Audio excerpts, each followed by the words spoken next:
এক ব্যক্তির খুব ছোট্ট একটা হোটেল ছিল। সেই হোটেল চালিয়ে তার কোনো রকমের সংসার চলে যায়। একদিন তার গরিবের হোটেলে দুজন মানুষ আসে। তারা এসে বলে, দাদা, আমাদের প্রচুর খিদে পেয়েছে, কিন্তু আমাদের কাছে পয়সা নেই, তুমি কি আমাদেরকে কিছু খেতে দেবে?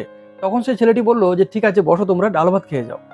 যথারীতি তারা খেয়ে দিয়ে চলে যায়। পরের দিন তারা দুজনে আবার সেই হোটেলের সামনে এসে দাঁড়িয়ে আছে। তো হোটেল মালিক বুঝতে পেরে তাদেরকে ডেকে বলে, কি হয়েছে, পয়সা নেই, খিদে পেয়েছে, তো বসো, ডাল ভাত খেয়ে যাও, তোমরা লজ্জা পাবে না, যখনই পয়সা থাকবে না, খিদে পাবে, আমার এখানে এসে ডাল ভাত খেয়ে যাবে।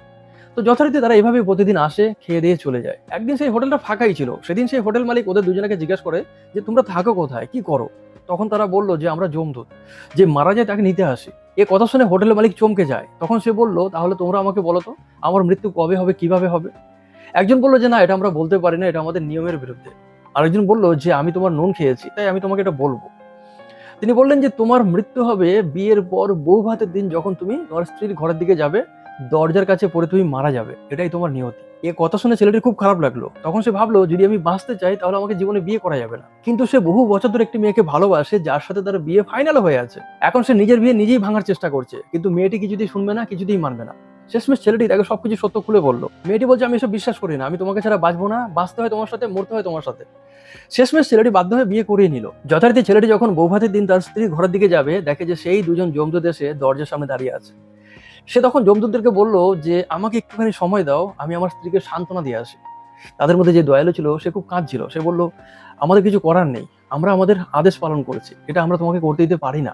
যখন ওই ছেলেটির সঙ্গে যমদূতদের এভাবে কথাবার্তা চলছে, তখন মেয়েটি ভেতর থেকে সবই শুনতে পাচ্ছে। তখন সেই মেয়েটির মনে হলো যে আমার স্বামী আমাকে যা বলেছিল সবই সত্য বলেছিল। তখন সে কাঁদছে যে আমি যদি তাকে বিয়ে করার জন্য জোর না করতাম, তাহলে আজ সে বেঁচে থাকতো, আজ আমার জন্য তাকে মরতে হবে। ঠিক এমন সময় ঘরের পেছনে জানলায় কেউ একজন বারবার করে ঠকঠক করছে। মেয়েটি উঠে গিয়ে জানলা খুলতেই দেখলো যে একজন মহিলা দাঁড়িয়ে আছে এবং তিনি হামো করে কাঁদছেন। সেই মহিলা বলছে, মা, আমি দুদিন ধরে কিছু খেতে পাইনি, আমার পেটে একটা বাচ্চা আছে, বাচ্চাটা না খেতে পেয়ে মারা যাবে, দয়া করে আমাকে কিছু খেতে দাও। তো তখন সেই নতুন বউটি ভাবছে যে একটু পরে আমার স্বামী মারা যাবে, আমার ঘরে এসব খাবার দাবার কোন কাজে লাগবে, যা আছে জানলা দিয়ে সব খাবার সে মহিলাকে দিতে থাকে। এমন সব সেই মহিলা তাকে জিজ্ঞাসা করে যে কি হয়েছে, তুমি কেন কাঁদছো? মেয়েটি ভাবে যে আমার স্বামীকে যমদূত নিতে এসছে, আমি তাকে কি বলবো যে আমার কি হয়েছে, আর বলেই বা কি হবে। মেয়েটি তার কথার কোনো উত্তর দেয় না। যাই হোক, ওইদিকে ঘরের সামনে তার স্বামী যমদূতের সাথে কথা বলছে।